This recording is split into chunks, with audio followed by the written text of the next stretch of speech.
మాజీ ఎమ్మెల్యే తాటికొండ రాజయ్య గారు మనకు అందుబాటులో ఉన్నారు.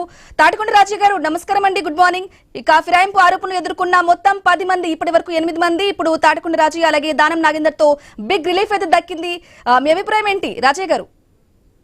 ఇది మొదటి నుండి అనుకున్నదే. ఎందుకంటే కాంగ్రెస్ అందులో రేవంత్ రెడ్డి గారు చిలక పలుకులు పలికించిండు. అభివృద్ధి కోసమే రేవంత్ రెడ్డి దగ్గరికి పోయినాము, మేము బీఆర్ఎస్ పార్టీలో ఉన్నామని చెప్పేసి స్వయంగా అబద్ధాలు చెప్పించిండు. ఒక ముఖ్యమంత్రి అయ్యుండి అందరినీ పార్టీలోకి మొత్తం నా గేట్లు తెరిచేసినా మీరు రండి అని చెప్పేసి ఉత్తర ప్రగల్భాలు పలికి మేము వస్తున్నామని 10 మంది మరి ఆయన నమ్ముకొని పోతే ఇలా నమ్మి నానబస్తే పుచ్చిబురలు అయినట్టు వాళ్ళు మొత్తము సమాజంలో చులకన. ఎందుకంటే ఈ రోజు ఏమాత్రము నైతిక విలువలు లేకుండా, ప్రజాస్వామ్యాన్ని గౌరవించకుండా, రాజ్యాంగాన్ని కట్టుబడి ఉండకుండా వాళ్ళు తీసుకున్న నిర్ణయం ఇది. తప్పకుండా రేపు రాబోయే రోజులలో మరి ఇక్కడ ఒకవేళ కనుక స్పీకర్ కోర్టులో ఆయన ట్రిబ్యునల్ గా ఉండవలసిన స్పీకర్ ఆయన మరి ఏమంటారు సీఎం గారి తొత్తుగా మరి స్పీకర్ గారు మాట్లాడారు. ఎందుకంటే ఆయన ఎప్పుడైనా కూడా ట్రిబ్యునల్ ఉంటే ఓకే, అట్లా లేనప్పుడు రాజ్యాంగం కూడా ఆయనకు సహకరించదు. ఆయనను కూడా వీలైతే చట్ట పరిధిలోకి కూడా స్పీకర్ ను లాగడానికి అవకాశం ఉంది. అది కూడా బీఆర్ఎస్ పార్టీ ఆలోచిస్తుంది. తర్వాత మేము మొదటి నుంచి కూడా మరి హైకోర్టుకి అదేవిధంగా సుప్రీంకోర్టు పోతాం. ఎందుకంటే రాజ్యాంగాన్ని పరిరక్షించే బాధ్యత సుప్రీంకోర్టు పైన ఉంటుంది లేదా హైకోర్టు మీద ఉంటుంది. ఇప్పటికి ముకుల్ రాయ్ అని చెప్పేసి ఉత్తరప్రదేశ్ లో వెస్ట్ బెంగాల్లో తృణమూల్ కాంగ్రెస్ లో మరి ఆయన జాయిన్ అయ్యిండు. అక్కడ అధికార పార్టీలో బీజేపీకి సంబంధించిన అతను. సో వాళ్ళు జాయిన్ చేసుకున్నారు. అక్కడ స్పీకర్ నిర్ణయం తీసుకపోతే హైకోర్టు పోతే హైకోర్టులో 6 సంవత్సరాలకు వారి మీద బహిష్కరణ వేట వేసిన పరిస్థితి మనం చూసినాం. తప్పకుండా వీళ్ళ మీద కూడా ఒకవేళ కనుక స్పీకర్ కోర్టు నుండి తప్పించుకున్నా వాళ్ళు మరి న్యాయస్థానం నుండి అంటే హైకోర్టు కానీ లేదా సుప్రీంకోర్టు నుంచి కానీ తప్పించుకోలేరు. వీళ్ళు కొంత కాలయాపన చేస్తున్నారే తప్ప దీన్ని పూర్తిగా తప్పించుకునే దానికి అవకాశం లేదు. అయితే రాజు గారు రేపు సుప్రీంకోర్టులో ఎటువంటి తీర్పు వచ్చే అవకాశం ఉందంటారు? అంటే ఇప్పుడు నేను ఇంతకుముందు చెప్పిన కదా, హైకోర్టులోనే ఇంతకుముందు ముకుల్ రాయ్ అనే మీద చర్య తీసుకోవడం జరిగింది దాదాపు 3-4 నెలల కిందనే. తప్పకుండా మేము ఇవరకు ఆల్రెడీ సుప్రీంకోర్టులో కేసు కూడా వేస్తున్నాం. తప్పకుండా అక్కడ నుండి మాత్రం తప్పించుకోలేరు. ఎందుకంటే 52వ సవరణ చేసి 10th షెడ్యూల్లో పెట్టి వెంటనే నిర్ణయం తీసుకోవాలంటే ఇప్పటికే దాదాపు సంవత్సరాల కాలము దాటిపోయింది. ఇంకా మరి కోర్టు చూస్తూ ఊరుకోలేవు. రాజ్యాంగాన్ని పరిరక్షించే బాధ్యత మరి ఇది ఎవరు తీసుకొచ్చారు? రాజీవ్ గాంధీ గారు 1985లో ఏసీ సేన్ అనే న్యాయశాఖ మంత్రి ద్వారా వెంటనే మరి ఈ ఫిరాయింపుదారులను బహిష్కరించాలని చెప్పేసి మరి అదే కాంగ్రెస్ సంబంధించిన వాళ్ళు చేశారు. ఇప్పుడు రాజ్యాంగాన్ని సంకల పెట్టుకునే రాహుల్ గాంధీ తిరుగుతా ఉన్నాడు. ఫిరాయింపు ఎవరైనా చేస్తే రాళ్లతో కొట్టి చంపు అని రేవంత్ రెడ్డి అన్నాడు.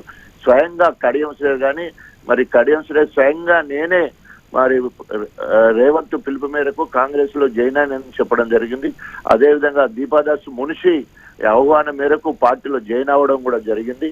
ఎక్కడ కూడా అక్కడేమో స్పీకర్ కోర్టులోనేమో బీఆర్ఎస్ అని చెప్తా ఉన్నాడు.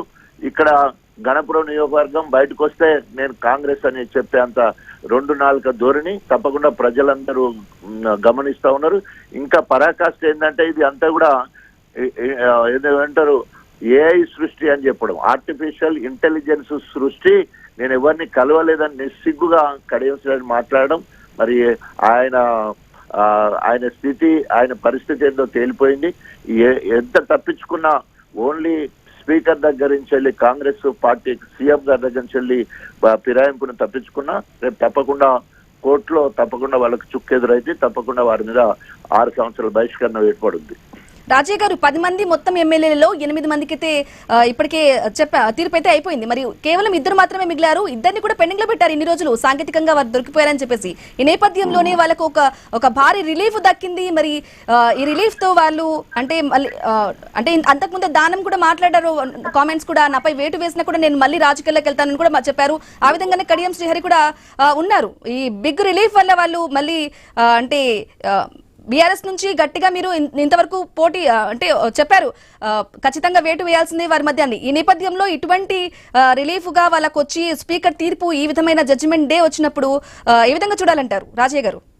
తప్పకుండా వాళ్ళకు వచ్చిన రిలీఫ్ ఏదైతే ఉందో టెంపరీ రిలీఫే. కానీ వాళ్ళు మేము గెలిచినామని జబ్బలు చదువుకొని భుజాలు ఎగిరేసుకొని సొసైటీలో తిరిగే పరిస్థితి అయితే లేదు, నియోజకవర్గంలో తిరిగే పరిస్థితి లేదు. ఎందుకంటే వాళ్ళకు తెలుసు మేము అనైతికంగా కొనసాగుతున్నాం అనేది వాళ్ళకు కూడా తెలుసు.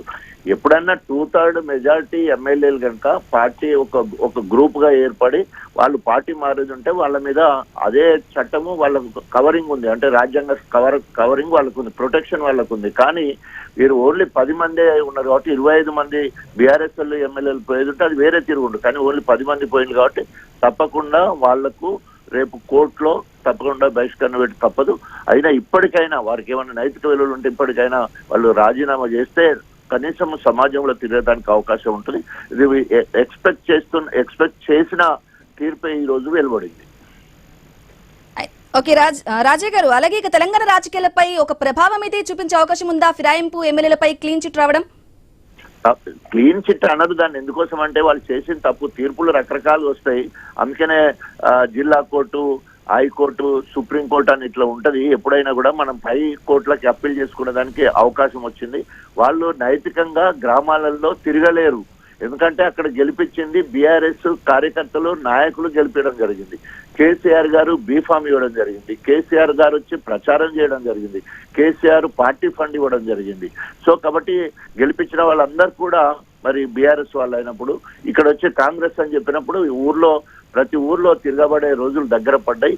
తప్పకుండా ఇప్పటికి ఒక పక్క ఏమంటారు 6 గ్యారంటీలని 420 హామీలని వచ్చి ఏ ఒక్కటి నెరవేర్చకుండా ఈ రోజు కాంగ్రెస్ ఇప్పటికీ అట్టర్ ఫ్లాప్ అయిపోయింది. కాంగ్రెస్ ప్రభుత్వం అట్టర్ ఫ్లాప్ అయిపోయింది. రేవంత్ రెడ్డి మాటలకు విలువ లేకుండా అయిపోయింది.